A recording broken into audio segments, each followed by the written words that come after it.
축복해주고 싶습니다.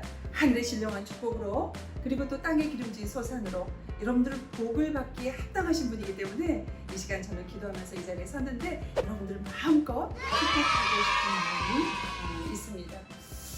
여러분 세상은 어떻습니까? 코로나19나 그리고 또 뭐 태풍이나 또 이 땅의 모든 삶의 자리에서 얼마나 두려움과 그리고 또 걱정과 염려가 많습니까? 그렇지만 여러분들, 이 시간 여러분들은 기도의 골방에서 하나님 앞으로 나온 하나님을 사랑하는 자녀들이지 않습니까? 그래서 여러분, 이 시간 여러분들은 하나님께 나아가는 자는 믿음이 없이는 기쁘시게 하나님을 못하신다라고 말씀하셨사오니 여러분들 믿음으로 하나님 앞에 나아가고, 그리고 또 하나님이 계신 것과 하나님이 이 시간 예배드리는 자에게 상 주심을 우리가 믿으면서 주님이 주시는 그 은혜와 복을 누리는 이 시간이 되길 간절히 소망합니다. 여러분들 이 시간 우리 몸과 마음을 잘 정돈하시고 우리가 기도하고 하나님의 말씀을 듣겠습니다. 기도하겠습니다. 주님, 인간의 어리석음과 무지함이 얼마나 심각한 그런 상황을 만드는지를 우리가 날마다 경험합니다. 우리의 죄악과 욕심, 그리고 스스로를 의롭다 생각하는 그 교만함이 얼마나 이 세상에 많은 문제를 일으키는지 우리가 이 시간 고백합니다. 지나간 하루하루의 근심과 두려움에서 살던 자에게 오늘도 은혜를 베푸시고 이렇게 하나님 앞에 서게 하심을 주님께 감사드립니다. 우리들의 이기적인 마음으로 행한 것을 주님 이 시간 고백합니다. 우리의 죄와 우리의 부정함을, 우리의 더러워진 마음을 주님 앞에 올려놓으니 하나님 깨끗하게 예수 그리스도의 보혈의 정결의 영으로 충만하게 하나님께서 씻어주시길 간절히 소망합니다. 예배 가운데 새 마음을 주시고 새 영혼으로 채워주시옵소서. 은혜의 보좌로 나아가게 하시고 거룩하신 은혜로 우리의 심령의 기쁨과 만족을 얻도록 주님께서 도와주시길 원합니다. 주님, 이 시간도 주님 말씀을 통하여서 빛과 생명의 길로 인도하여 주시고 우리의 죄악의 찌꺼기를 완전히 불살라 맑은 생수가 우리 심령에서 솟아나도록 하나님께서 복을 주시길 원합니다. 우리의 기도와 우리의 찬양과 정성으로 준비된 그 예물과 예배에 놀라우신 성령의 바람으로 화답하여 주시고 예수 그리스도의 복음을 통하여서 하나님이 계신 곳으로 향할 수 있는 새로운 길을 활짝 열어주시길 간절히 원합니다. 오늘 각자의 기도의 골방에서 예배드리지만 한 심령도 빠짐없이 불같은 성령을 체험하며 새롭고 정결하게 변화되는 이 시간이 되도록 하나님께서 도와주시옵소서. 우리와 함께 하시고 주의 선하심으로 인도하여 주시길 우리가 기대하며 우리 주 예수 그리스도의 이름으로 기도드립니다. 아멘. 여러분들, 우리가 말씀 보기 전에 지난주 말씀에 대해서 잠깐 이야기를 나누고 우리가 지나가겠습니다. 지난주 말씀은 갈등을 뛰어넘는 신뢰라는 제목으로 우리가 말씀을 나눴죠. 하나님은 우리의 절망과 한숨 가운데 우리의 심령을 변화시켜서 우리에게 기쁨을 주시고 우리가 찬송으로 바뀔 수 있도록 도와주시는 분이 우리 하나님이십니다. 그래서 제가 아까 지금에 말한 것처럼 염려와 두려움과 그 모든 상황과 어떠한 상황 속에서도 우리가 믿음을 잃지 않으면, 하나님을 신뢰하면, 하나님은 나를 통해서 하나님의 선하시고 신실하신 계획이 이 땅에 드러나도록 하나님께서 이끌어 주시는 것입니다. 그래서 우리가 상황이 이해되지 않는 순간이 내 앞에 놓일지언정 하나님을 신뢰하고 말씀과 현실 사이에서 갈등이 이루어질 때 회피하지 아니하고 우리가 겸손하게 영으로 무릎 꿇고 기도하면 그 모든 것들을 우리는 이길 수 있는 것입니다.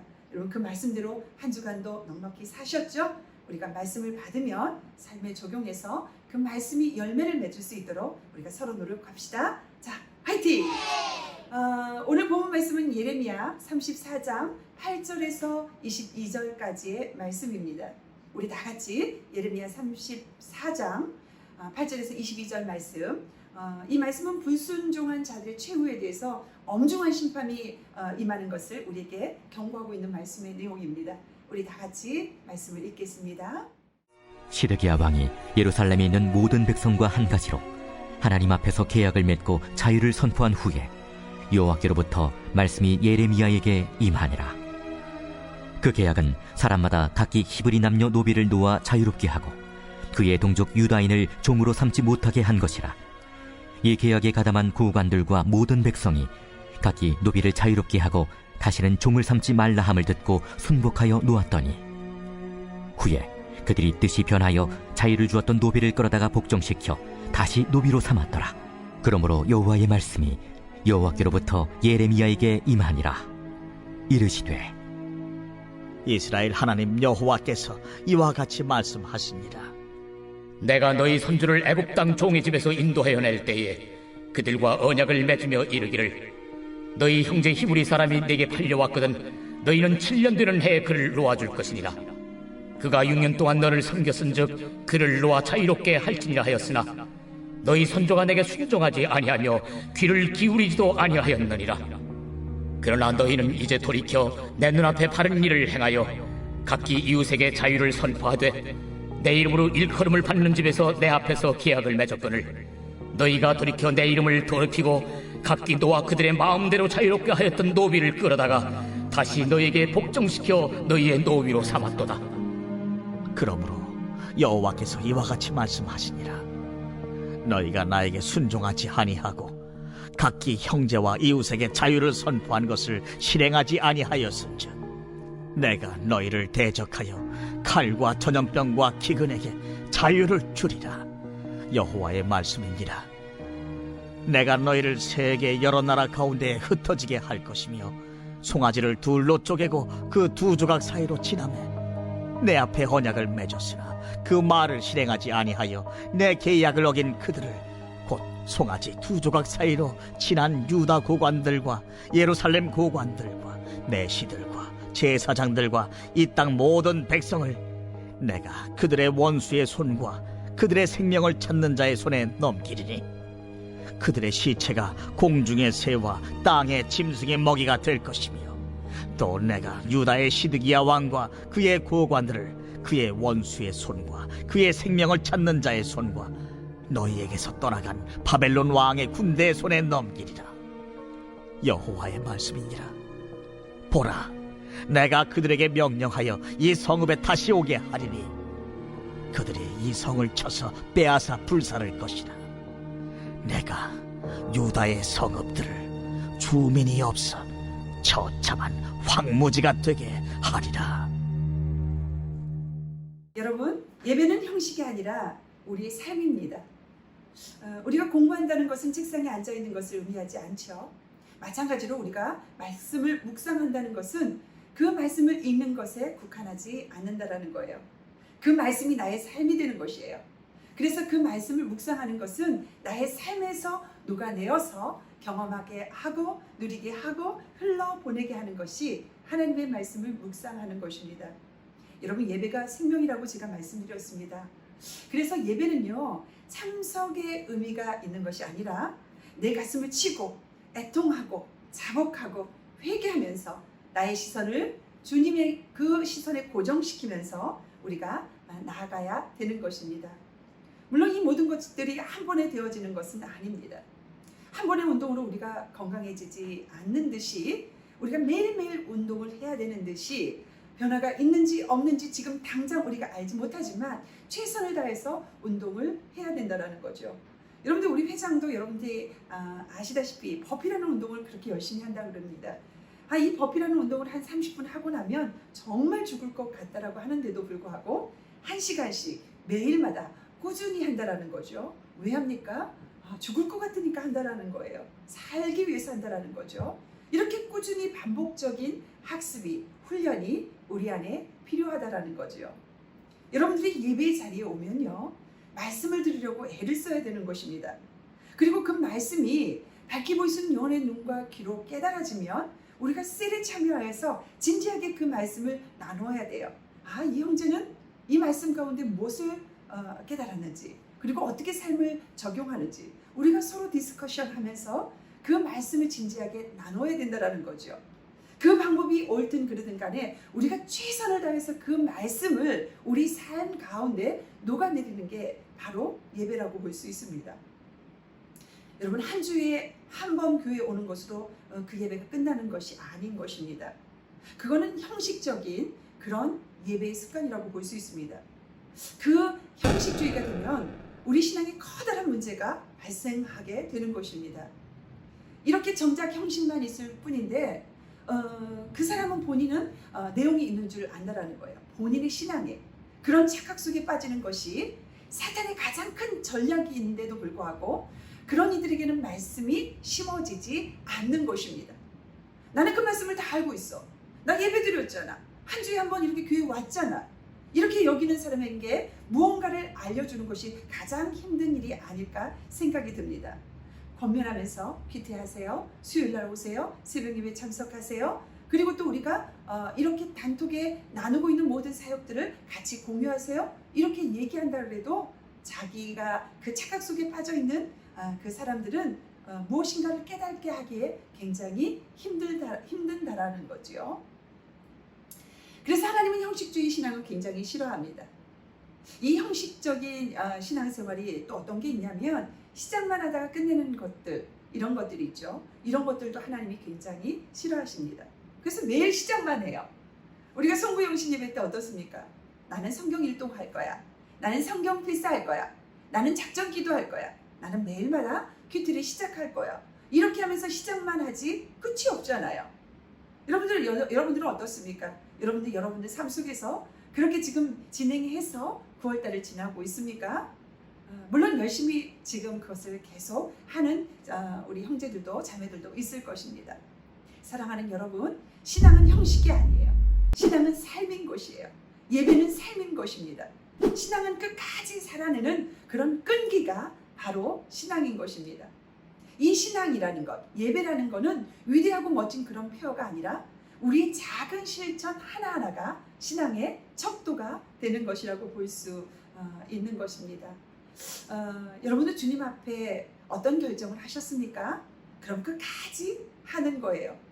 여러분 어떤 시작을 하셨습니까? 그러면 멈추지 않는 거예요. 여러분들 마음에 어떤 작정을 하고 하나님 앞에 정한 것이 있다면 그러면 그거는 바꾸지 않는 것입니다. 지금이 아니라 여러분들이 주님이 약속한 그 주님이 약속이 임하는 그날에 이 모든 것들은 다 결산을 하는 것입니다. 세상 속에서 하나님이 나를 부르신 자리가 있습니까? 그리고 그 자리에서 여러분들은 어떤 모습으로 어떻게 충성을 하고 있습니까? 참 우리 그 청년대학부에 우리 임원들이 정말 열심히 사역을, 우리 셀장들이 정말 옆에서 열심히 도와서 사역을 잘하고 있는데 여러분들 각기 그 주어진 임무와 그리고 또 그 직분과 모든 상황 속에서 어떻게 충성하고 있습니까? 여러분들 이 해가 나가기까지 끝까지 멈추지 말고 고든 길을 걸어가며 충성을 할 때 하나님이 약속이 임하는 그날에 하나님이 모든 것들을 결산한다는 것 여러분 기억하시길 바랍니다. 오늘 말씀을 읽었죠. 그 말씀에 우리가 배경을 잠깐 돌아보고 우리가 깊이 말씀을 묵상하겠습니다. 여러분 히브리 동족을 종으로 삼을 경우에 대해서 하나님이 주신 율법의 말씀이 있습니다. 이스라엘의 희년제도라는 것이 있어요. 7년마다 정해진 안식년이 7번째 돌아오는 해, 즉 50년이 되는 해가 희년인데요. 그 해는요 하나님의 공평이 실현됨과 동시에 새로운 시작이 열리는 한 해가 되는 그런 해입니다. 그런 희년이나 혹은 희년의 기초가 되는 안식년의 내용은 굉장히 다양합니다. 그런데 오늘은요 그 다양함 속에서 그 중에 종과 관련된 것이 오늘 본문 말씀의 내용이라고 볼 수 있습니다. 하나님은요 어떤 신분에 상관없이 빚을 져서든 노예가 되어서 사는 그들에게 자유가 선포되는 것이 오늘 본문 말씀의 내용이라고 볼 수 있습니다.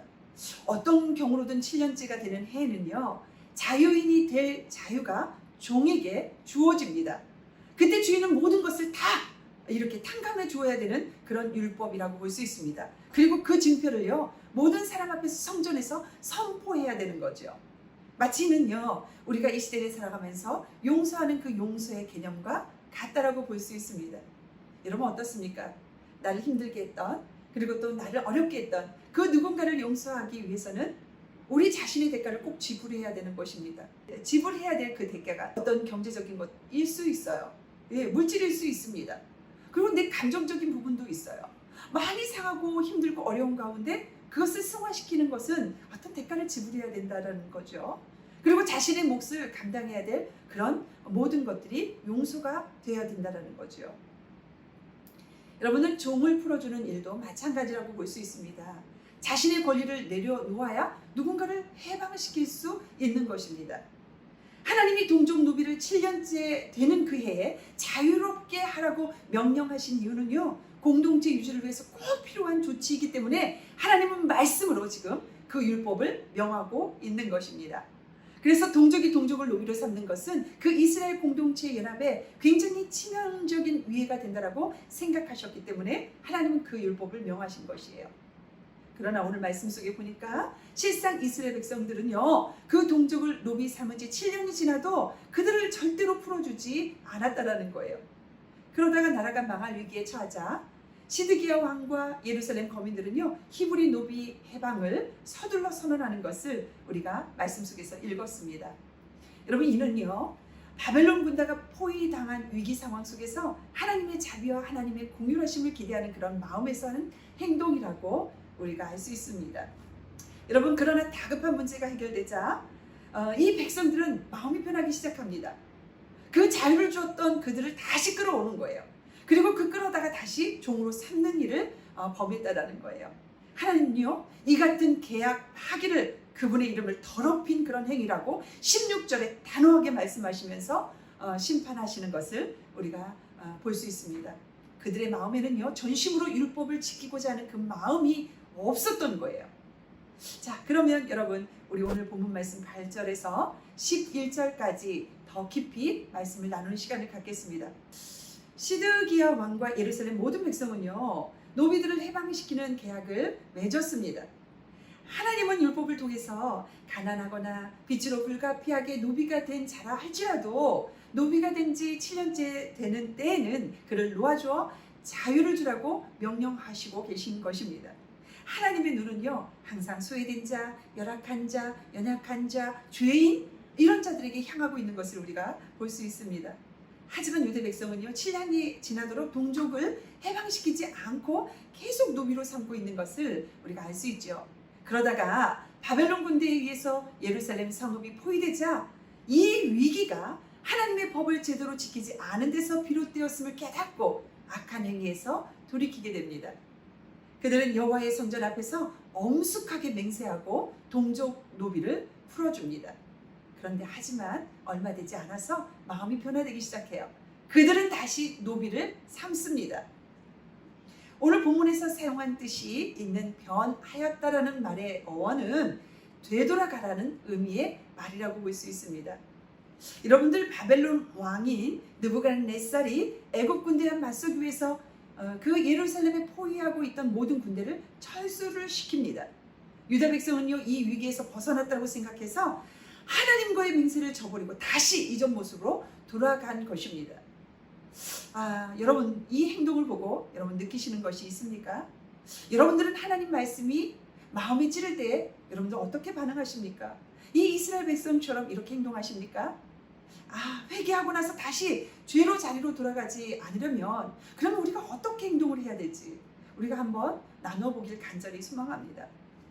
여러분, 회개하고서도 같은 죄를 반복 짓는 것은 진정으로 그 심령 속에 회개가 일어나지 않았기 때문인 것입니다.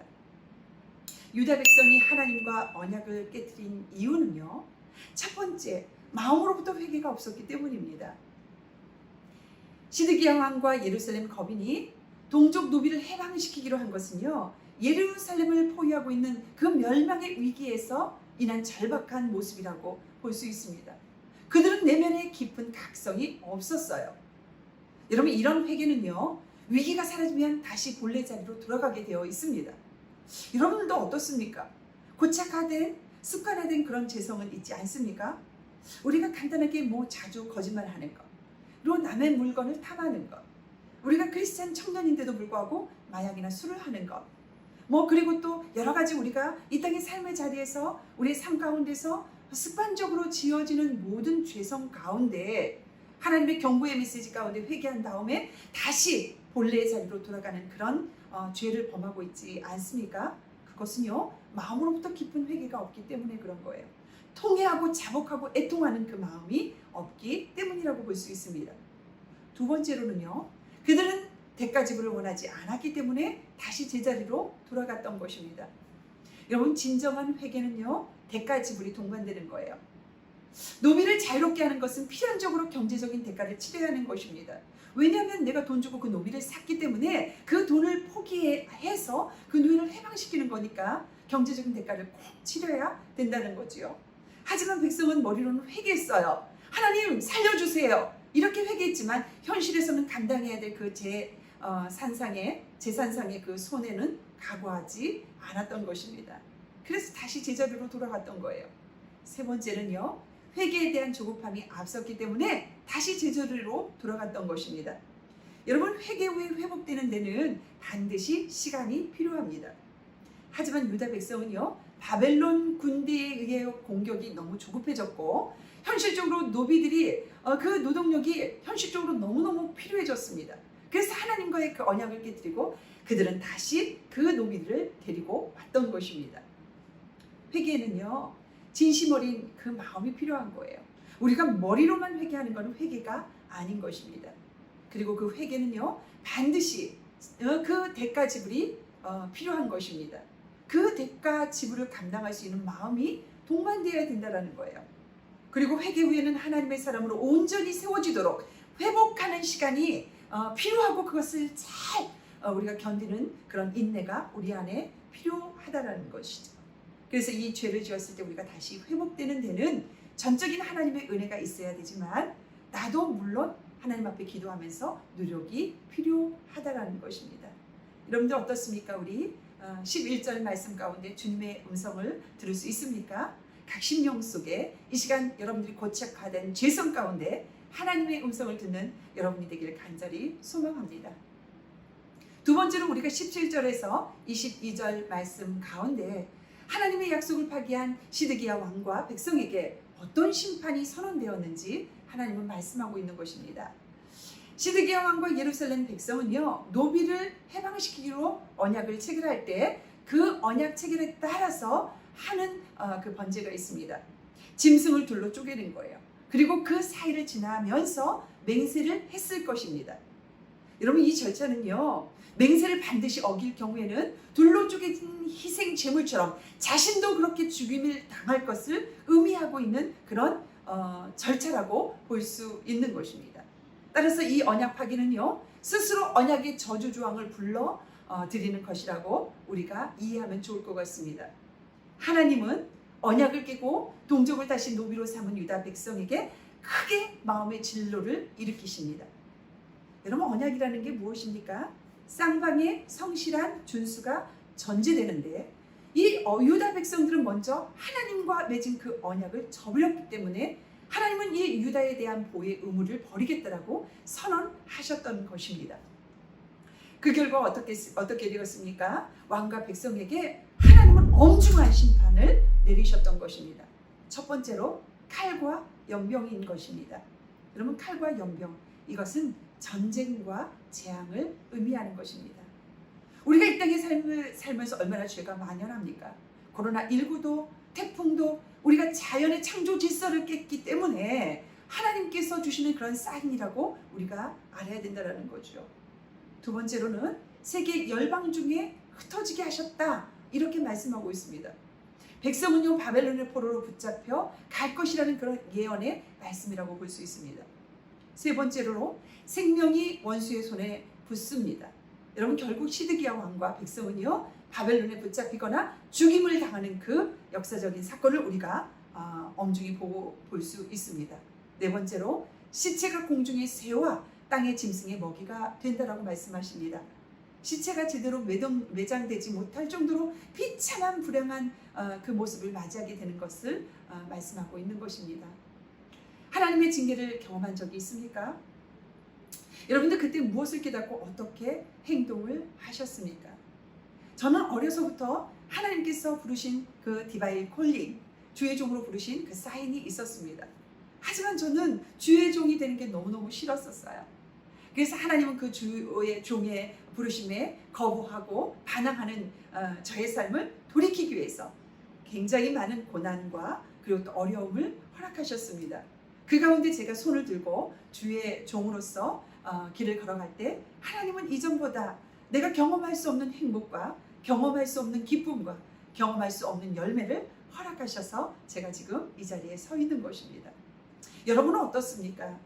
하나님의 심판을 예고받은 인간이 보일 수 있는 반응에는 우리가 4가지로 나누어서 볼 수 있습니다. 첫 번째 반응은요, 심판의 말씀을 그대로 수용하는 것입니다. 여러분, 성경 속에 많은 인물들이 있지만 다윗을 보십시오. 사무엘하 12장에 나단 선지자가 그 다윗의 간음죄와 살인죄를 고발합니다. 그런데 이 다윗은 어떻게 행동합니까? 그 고발한 모든 내용을 부인하지 않고 그대로 인정해요. 그리고 하나님 앞에 침상해서 그 침상이 다 젖도록 울면서 애통하며 기도하는 그 다윗의 모습을 볼 수 있습니다. 하나님이 합한 자예요. 다윗은 그런 상급을 받았습니다. 두 번째로요, 보여지는 반응 속에서는 거절 또는 회피하는 것이 있습니다. 여러분, 출애굽기 8장 25절에서 보면 그 이하 말씀에 보면 바로가 애굽을 향해서 계속되는 하나님의 심판에도 마음을 완강하게 해서 이스라엘 백성을 보내는 것을 거부하는 내용을 우리가 볼 수 있습니다. 10가지 재앙도 맞이하고 홍해도 끝까지 쫓아와서 그 노예를 해방하지 않으려는 바로의 그 욕심 때문에 모두 다 그 홍해 바다에 사장되는 모습을 우리가 성경에서 볼 수 있지요. 그러니까 반항하는 거예요. 거부하는 거예요. 세 번째로 반응은 말씀 앞에 회개하는 것입니다. 여러분, 회개, 기도하는 것뿐만 아니라 가던 길을 멈추고 다시 뉴턴하는 거예요. 다시 되돌아오는 거예요.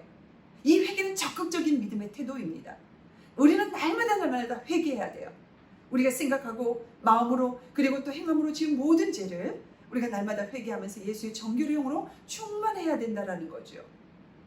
이런 태도는 하나님의 심판을 수용할 뿐만 아니라 심판을 초래한 죄악된 행동에서 바로 돌이켜서 하나님의 형상을 회복하는 것이라고 우리가 볼 수 있는 것입니다. 네 번째로는 반항하는 것이에요. 여러분, 이것은 하나님의 심판의 말씀뿐만 아니라 심판하시는 하나님을 거부하는 행동입니다. 하나님이 심판하실 때 우리가 할 일은요, 하나님 앞에 납작 엎드리는 거예요. 진정으로 회개하는 거예요. 죄악으로부터 완전히 내가 돌이킴으로 하나님 앞에 심판을 받지 아니하도록 하나님 앞에 엄중히 그 메시지에 우리가 고개를 숙이고 하나님 앞에 나아가는 것밖에 살 길이 없는 것입니다. 하나님은 심판하시지만 돌이키는 자를 용서하시고 회복시켜 주시는 것입니다. 하나님은 언약에 신실하십니다. 그러나 이스라엘 백성은 오늘 말씀처럼 언약에 신실하지 않았습니다. 어려움이 생기면 회개해야 하고 돌이키겠지만 하나님이 긍휼하심을 베푸셔서 문제가 해결되면 쉽사리 이스라엘 백성처럼 적의 길로 들어서는 그런 모습으로 살아간다는 거지요. 하나님이 율법이 주신 이유가 있습니다. 율법을 주신 이유는요, 그것을 지키라는 거예요. 그 율법을 내가 지키면 내가 생명으로 그리고 또 복으로 인도해 주신다라는 게 우리 하나님이 주신 율법을 주신 그 이유라고 볼 수 있습니다. 그러나 언약을 저버리고 율법을 우리가 경홀히 여기면 하나님의 그 진노의 심판이 우리에게 임하는 것입니다. 하나님이 죄를 지적하실 때에는 아직 우리가 돌이킬 수 있는 기회가 있는 것입니다. 하나님께서 기회를 주실 때 우리가 입으로만 회개하는 것이 아니라 죄 지음을 온전히 애통하며 우리는 돌이켜야 되는 것입니다. 그럴 때 이전 삶으로 돌아가지 아니하고 바른 길로 선함과 착함과 의로움으로 주의 길을 우리가 걸어가며 행할 수 있는 것입니다. 오늘 이스라엘 백성에게 임한 시드기야 왕에게 임한 그 엄중한 심판의 경고를 우리가 마음에 새깁시다. 그리고 우리가 지금 그 고착하고 습관화된 그 죄의 길로 지금 가고 있는 길이라 그러면 그 심판의 엄중성을 우리가 마음에 새기고 돌이키는 이 시간이 되길 간절히 원합니다. 그리할 때 하나님은 언약을 지키시는 분이에요. 변함없이 선한 길로 우리를 인도하시는 분이십니다. 우리가 그 믿음이 있을 때 하나님은 그 믿음을 보시고 기뻐하시며 그리고 우리가 하나님 앞에 그 마음으로 나아갈 때 하나님이 계신 것과 하나님이 그 간절히 찾는 자에게 상 주심을 우리가 믿음으로 고백하며 나가는 것입니다. 오늘도 이 말씀을 붙잡고 승리하는 여러분의 삶이 되길 간절히 소망합니다. 이 시간 우리가 말씀을 붙잡고 기도하는 시간을 갖겠습니다. 하나님과 맺은 언약을 우리가 날마다 기억하며 그 언약대로 살아가도록 우리가 하나님의 그 인도하심을 우리가 구하길 간절히 소망합니다. 주님 말씀을 우리의 삶의 기준으로 삼고 우리가 어떠한 유혹에도 흔들리지 아니하도록 욕심이라든가 정욕이라든가 그리고 우리 안목의 정욕이라든가 이 모든 것을 멀리하며 악한 것들은 모양이라도 버릴 수 있는 그 능력을 주시옵소서. 이렇게 결단하며 나가는 시간이 되길 간절히 소망합니다. 주님을 은연중 멀리하면서 우리가 죄인의 길을 돌이키려고 할 때 하나님께서 날마다 주시는 그 깨달음을 통해서 돌이키시고 말씀보다 내 뜻을 앞세우지 않도록 우리가 주님께 인도하심을 받는 그런 기도를 올려드리길 원합니다. 우리가 나누는 이 기도 제목 가지고 우리가 주님 이름 부르며 다 같이 기도하겠습니다. 주님, 주 하나님 아버지 도와주시길 원합니다.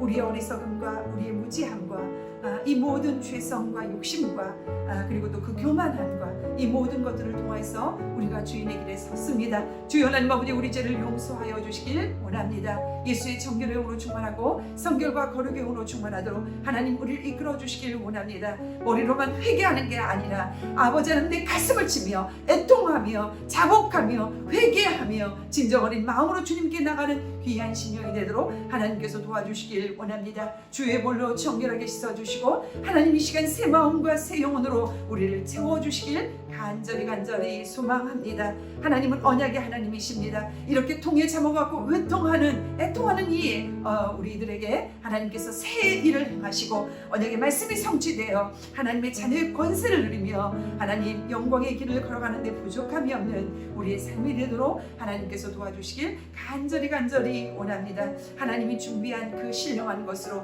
하늘에 신령한 것으로 하나님 이 땅에 기름진 것으로 하나님이 하나님의 자녀에게 약속한 그 복을 누릴 수 있는 모든 영혼들이 되도록 하나님께서 도와주시길 간절히 소망합니다. 하나님 이 시간 간구합니다. 우리 청년대학교에 소속된 모든 영혼들 지금 흩어져서 각자의 기도의 골방에서 주차장 차 안에서 예배드리지만 하나님 그들이 하나님께 온전히 바로 서며 학문의 지식으로 성령의 지혜로 성령의 충만함으로 하나님 임하길 간절히 소망합니다. 주 하나님 아버지 도우셔서 사랑하는 영혼들을 통하여서 하나님의 영광이 가득하게 하시고 주의 기쁨이 되고 자랑이 되는 귀한 영혼들 될 수 있도록 하나님 도와주시길 원합니다. 직장의 머리가 되게 하시고 건강한 가정을 이루게 하시고 바라고 소원하는 기도의 제목이 이루받는 귀한 영혼들 되도록 하나님께서 도와주시길 간절히 소망합니다.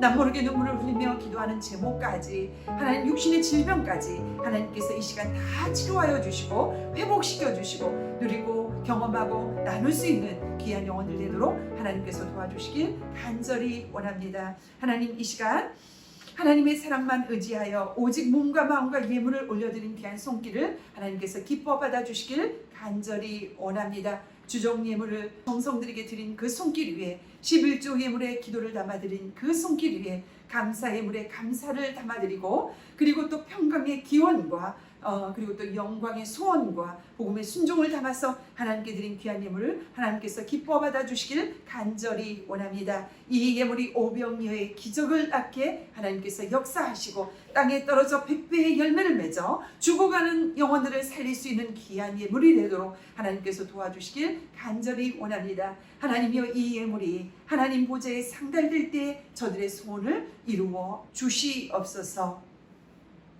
지금은 우리에게 참 믿음의 길을 보여주신 예수 그리스도의 은혜와 지혜의 파장을 넓히신 하나님의 한결같은 사랑과 하나님의 놀라우신 지혜를 온몸으로 체험하도록 영적 눈을 뜨게 하시는 성령의 도우시는 능력이 믿음과 지혜를 가지고 어리석은 불신자가 사는 세상으로 나가는 모든 우리 청년대학부와 세계로 생명의 공동체 위에 이 나라 민족 위에 영원토록 늘 함께 하시기를 간절히 축원하옵나이다. 아멘.